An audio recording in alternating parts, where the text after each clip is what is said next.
Okay, here we go. Another really simple dinner. We're gonna make some crab cakes. Crab cakes are very simple and quite enjoyable.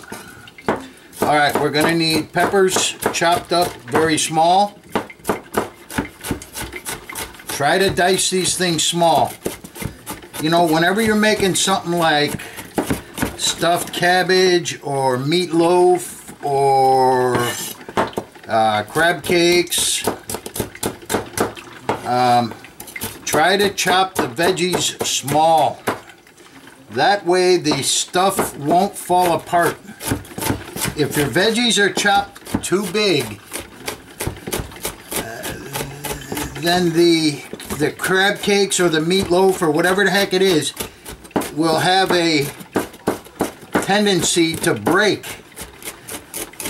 at that area where the veggies are.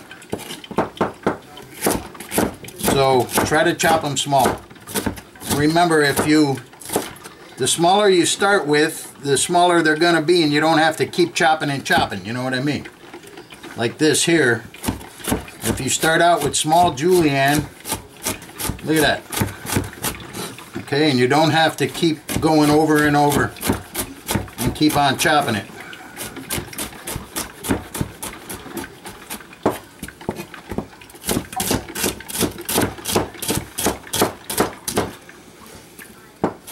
Okay, the main two veggies in this is peppers and onion.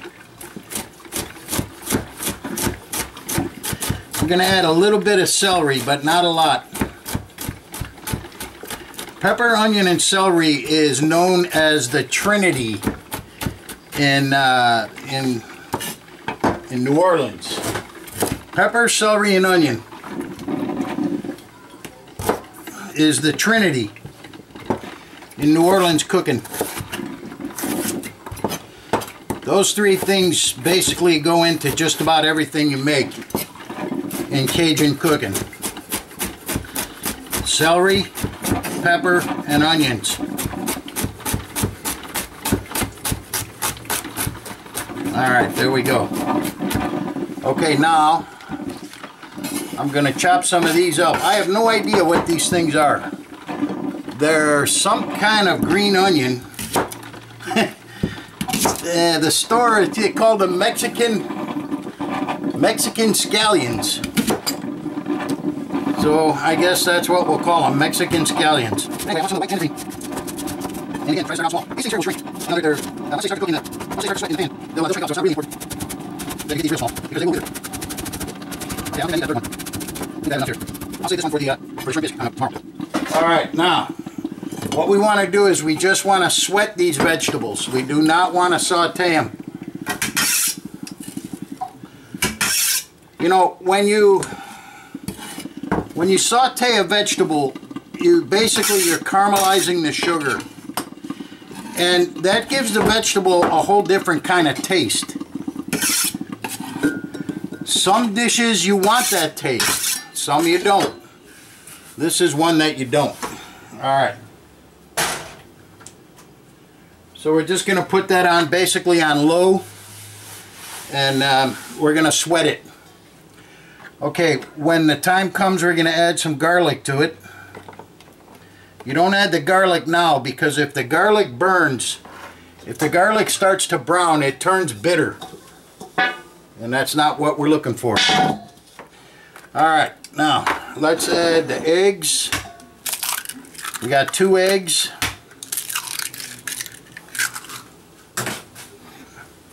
We're going to do pepper.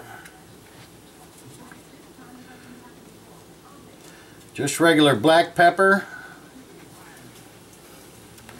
I don't know how much that was. However much you feel like putting in there. A little Worcester.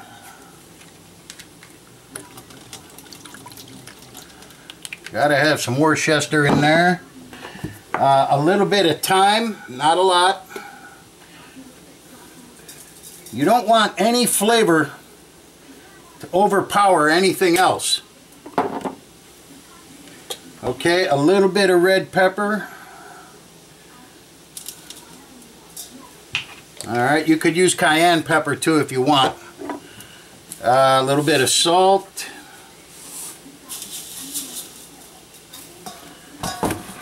And a touch of mustard. Again, not a lot. And mayonnaise. You want a pretty good amount of mayonnaise. That's pretty much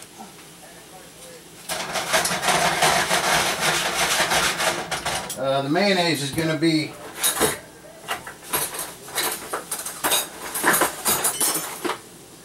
most of your liquid.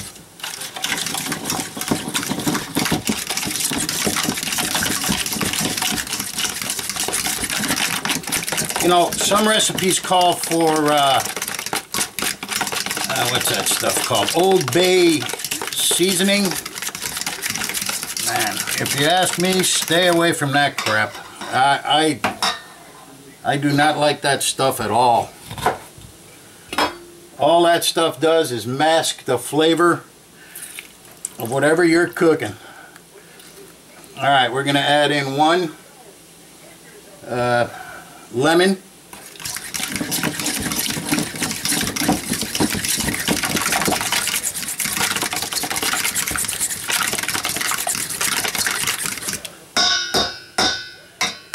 Alright. Now look, I have a little bit of fake crab meat here. It's not much. It's about a half a cup.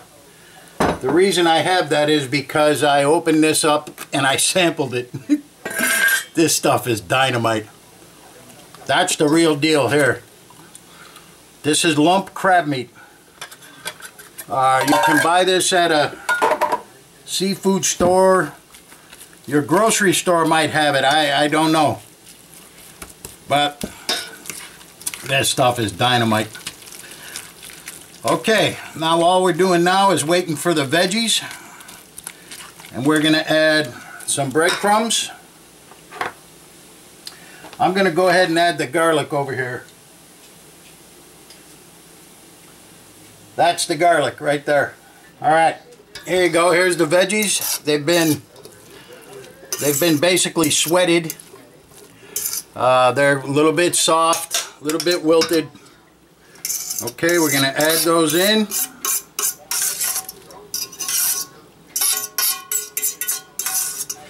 Got about a tablespoon of butter in there, along with the veggies. You could use olive oil if you want. It's up to you. It doesn't matter to me. Alright, we're going to mix that up. Now we're going to add the breadcrumbs to bind it all together. Now you can use crackers if you want. Ritz crackers is a fairly good ingredient to use, although you get a different taste. I like to taste the crab. I mean, that's the whole thing. You know, that's like when you make a sandwich. You know, I know a guy, a chef. He makes a sandwich with so much meat, you can't taste the bread. You know, the bread has no taste at all. All you can taste is the meat.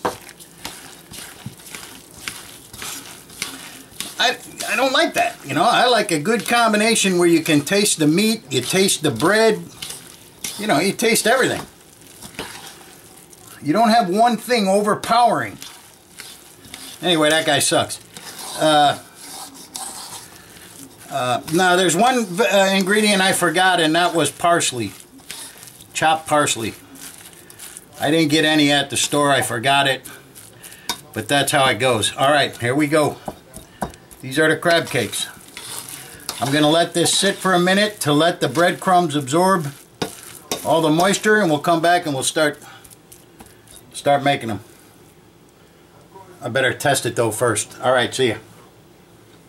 Whoo, I guarantee. So for 26 bucks we got 15 crab cakes. We could have got 16 if I made them just a little bit smaller. So for 26 bucks you could feed 8 people. 2 each. It's not too bad.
Alright, now look, if you wanted to substitute salmon, tuna,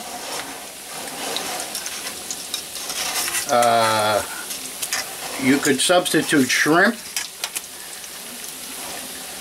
you know, whatever kind of seafood you wanted to substitute in here, it's not a problem, you can do it.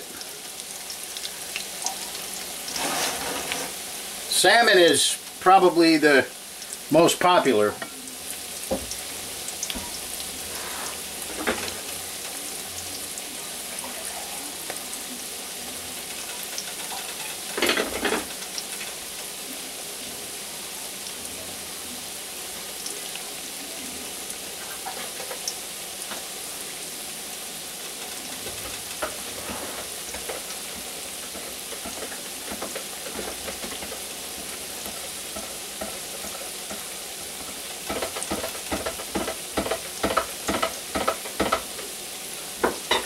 I don't know how much salmon is per can at the store, but I'm sure it's not 26 bucks. So you could do this dish for a lot cheaper if you use salmon. The crab was the highest.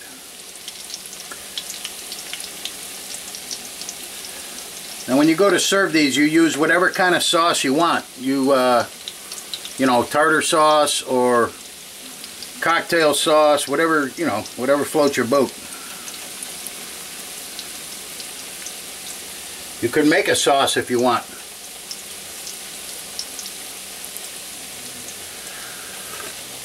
You could make a nice white bechamel, a white sauce with onion and bay leaves and cloves. Oh man, that would be good. Oh yeah, baby.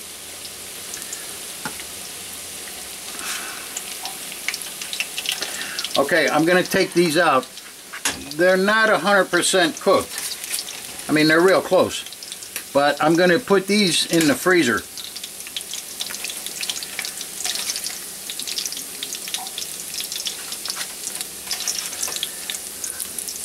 That's another thing. If you freeze any kind of seafood like this, you have to get it in the freezer quick. You know, you can't let it sit in the refrigerator for a couple of days. That ain't going to cut it. So what I'll do is I'll give these a little bit of time to cool off, and then I'll get them right in there.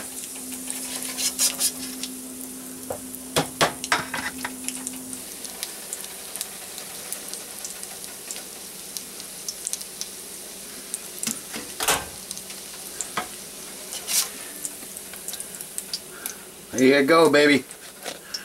I'm gonna have me a crab cake with some tartar sauce and whatchamacallit, cocktail. See you later.